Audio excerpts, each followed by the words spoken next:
Welcome to my channel. আজি আহিছো আন এটা ধুনিয়া ট্ৰিক্স লৈ আমি ঘনমূল উলিয়াম ঘনমূলটো কেনেকৈ পাওঁ ধুনিয়া ট্ৰিক্স প্ৰথমতে আমি কিন্তু জানি লম যে ঘন সংখ্যাবিলাকৰ এককৰ স্থানত কি থাকে এককৰ স্থানত আটাইবোৰে থাকে কিন্তু কোনটোৰ ঘনত কিমান থাকে সেই কথাবিলাক জানি লম কিন্তু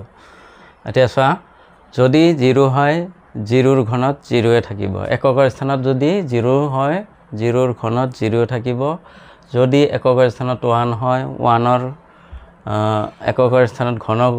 সংখ্যাত 1 থাকিব যদি এককৰ স্থানত 4 হয় সেই সংখ্যাটোৰ ঘনফলত 4 হ'ব 5 থাকিলে 5 হ'ব এককৰ স্থানটোত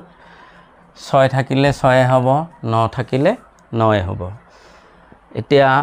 বাকি থাকিলে আৰু 4টা অংক এককৰ স্থানত 2 থাকিলে কিন্তু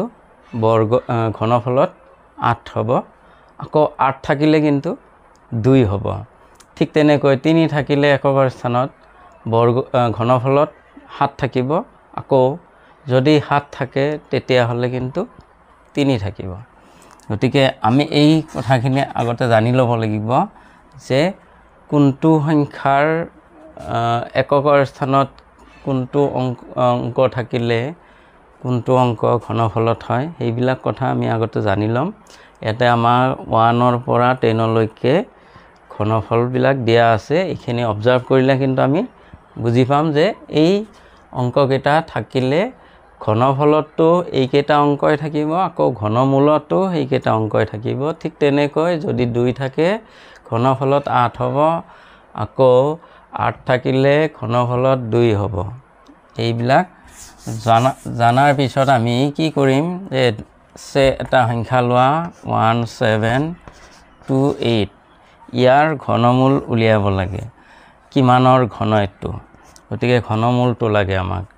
যদি আমি এনেকৈ কওঁ যে ইটোৰ ঘনমূল লাগে তেতিয়া হলে কি হ'ব আমি লিখিম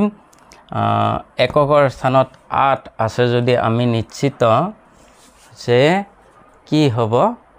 2 হ'ব 2 হলে আমি এটো 2 লিখিম 2 লিখাৰ পিছত এনেকৈ 3টা অংক কাটি দিম এটা থাকিল 1 হলে একতকে সৰু কোনো ঘন সংখ্যা নাই গতিকে 1টো ঘন সংখ্যা এটা ইয়াৰ ঘনমূল কিমান 1 হ'ব গতিকে আমি ইয়াতে 1 লিখিম ঠিক তেনেকৈ লিখিম আমি 3375 গতিকে ইয়াৰ ঘনমূল ল'ব লাগে আমি এটো উলিয়াবলৈ গলে প্ৰথমতে চাম 5 আছে 5 হলে আমি নিশ্চিত যে এটোৰ 5 হ'ব আমি জানো যে 5 থাকিলে ঘনফলটোতো 5 থাকে ঘনমূলটোতো 5 থাকে গতিকে হেতু আমি নিশ্চিত যে এককৰ স্থানটোত 5 হ'ব নেক্সট আমি এনেকৈ 3টা অংক কাটি দিম ইয়াতে থাকিল কিমান 3 গতিকে 3তকৈ সৰু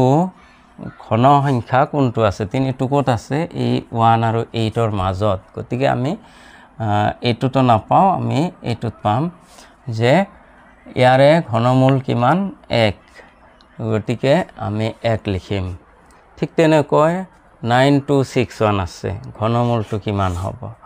9261 এতে ঘনমূল গতিকে ইয়াতো আমাৰ এককৰ স্থানত 1 আছে যদি আমি নিশ্চিত যে এটো 1 থাকিলে ঘনমূলটোতো 1 হ'ব ঘনফলতো 1 হ'ব সেই কাৰণে আমি ইয়াৰে ঘনমূলটো 1 লিখিছো এনে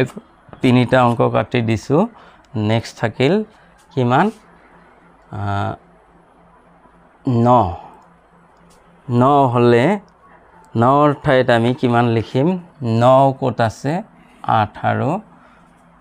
27ৰ মাজত সেই কাৰণে আমাৰ কোনটোৰ ওচৰত আছে বেছি হেতু চাম কিন্তু গতিকে 9 সংখ্যাটো 8ৰ বেছি ওচৰত আছে গতিকে আমি লিখিম এই 2টো লিখিম গতিকে 21